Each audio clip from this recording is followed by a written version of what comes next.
when I was, about 5 years old, going into a newsstand with my father, and he bought me a car magazine. And from there, I was just totally mesmerized with cars.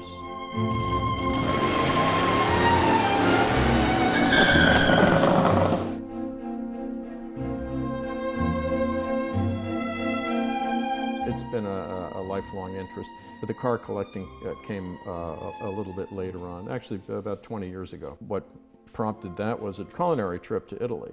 But in the middle of the week, they said, we have free time on Wednesday, and you can take a tour of the churches or a tour of the old town, or you can take a tour of the Ferrari factory. So I said, all right, put me down for Ferrari. So I went to the Ferrari factory, and that was it. Then from that moment, I had to have a Ferrari, and I came home, looked for one, and bought one. But I do have a lot of other interesting cars. Is there a specific soft spot for Italian cars? Lancia is an underappreciated, undervalued mark. In the 20s, 30s, 40s, 50s, they built some, and later, they built some incredible cars with incredible engineering and style that most people don't appreciate or know about. This car is a Lancia Aprilia.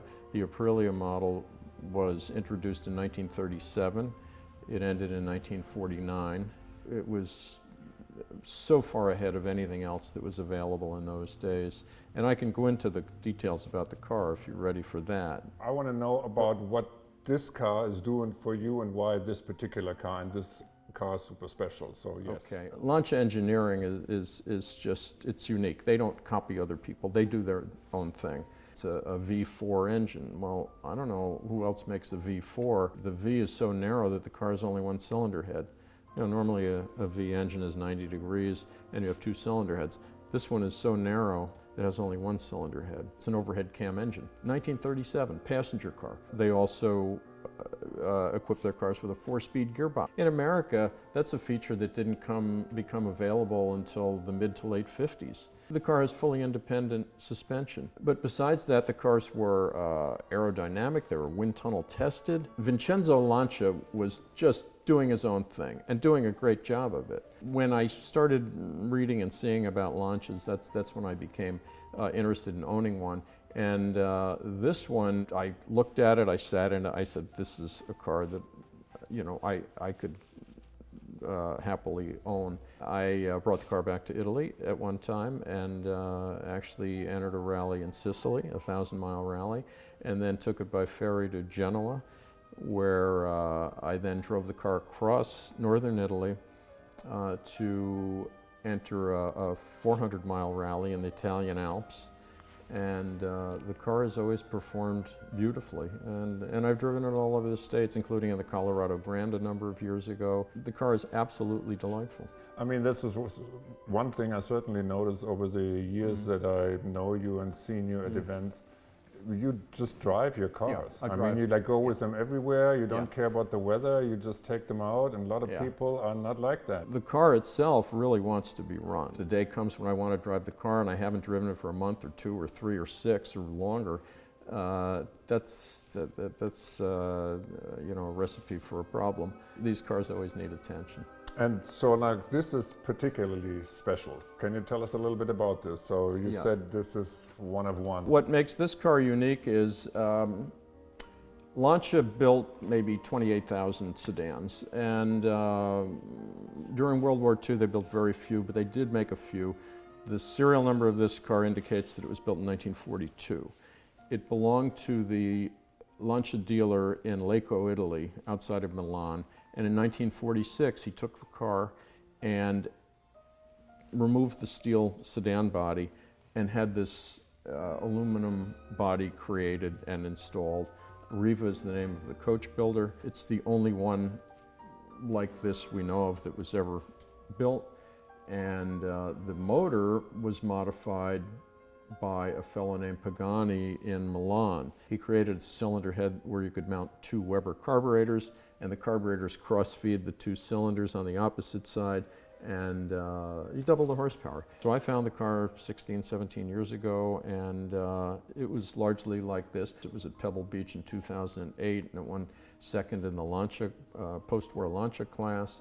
It was best in show in Scarsdale, New York a few years ago. But I enjoy driving it. I just, I'll take it out for a spin for an hour, and I'm happy to be sitting in it right now because it's a nice spot to have to sit. Not only are you driving your cars everywhere, but you're also making them available for concours and for events, and you will be at Lime Rock and you do rallies. What is it that makes the car community so different? Celebrating the automobile, which is an amazing creation when you think about it. Something that it's self-propelled, it gives people mobility, it has utility, but it's also a thing of beauty. That led to lots of unique cars, all similar, but they operate differently, they look similar but different. For example, if you go to any car show or a car and coffee event, you'll see a whole multitude of cars, and they all do the same thing. They all transport people, but the look of them and the way they do it is always something unique. And I think there are enough people who appreciate the whole package, the looks, the engineering, and all of that.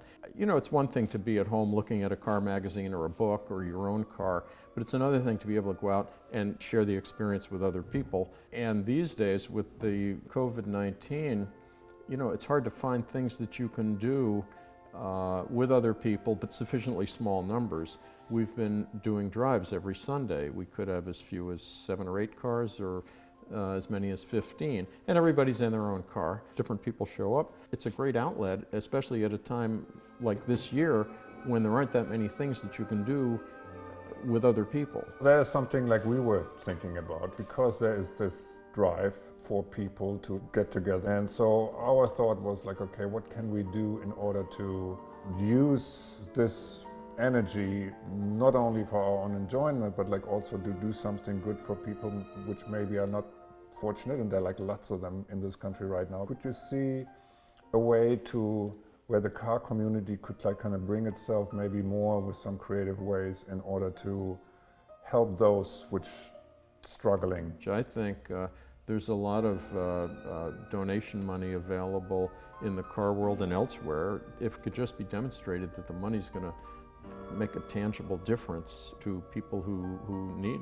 a difference. Maybe it's not just about raising money, maybe it could be also inspiring programs. Maybe you can like bring people on board who otherwise, I don't know, don't have a job. My personal feeling was that like a lot of the car enthusiasts are meaning really well. And like kind of like happy to like bring time and money and effort into this, and the idea was just to kind of like throw out the question as a little bit of a brainstorm, and then kind of like hopefully do more of them and come up with something. You made the effort to like show up. I think that's always the first step. It appears to be a good cause that you're doing this for, but also it's an opportunity to bring your car out. It's a thing to do. To have a destination where I know there are going to be other cars and other car people, that I'm going to write on my calendar. This is something that I'll make time for. I don't know, here's a crazy idea. I walk through my garage probably 12 times a day.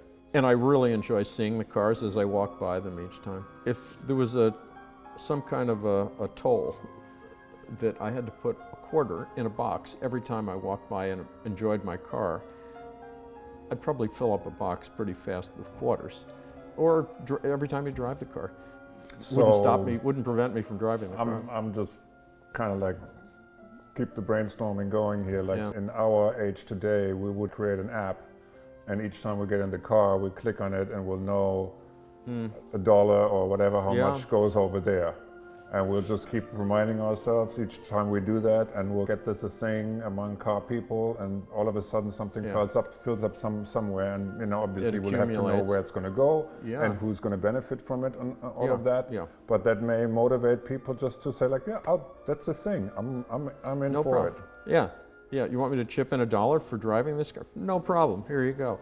Chuck, thank you for coming, and I'm glad you kind of like spun this out there, and so this was great. Good, Alex. Okay.